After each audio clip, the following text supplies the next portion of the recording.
Vitajte vo videonávode iShannonn. Ako si pridať nový dokument.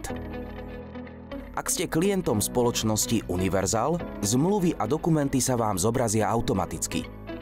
Zmluvy a dokumenty môžete priniesť aj na pobočku spoločnosti Universal, kde vám ich radi naskenujeme.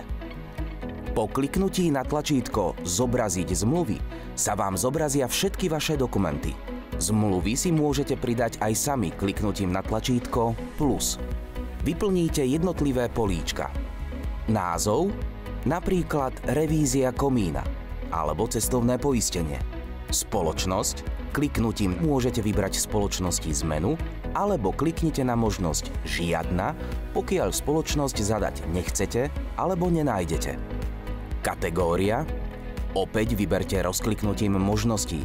Ak kategóriu nenájdete, môžete zvoliť možnosť Iné. Celková suma, zadajte vami zvolenú sumu.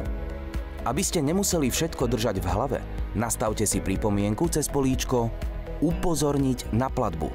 V políčku Sprístupniť agentovi povoľujete vášmu agentovi náhľad do vašej zmluvy, aby sa o vás a vašu zmluvu mohol postarať a nastaviť výhodnejšie parametre.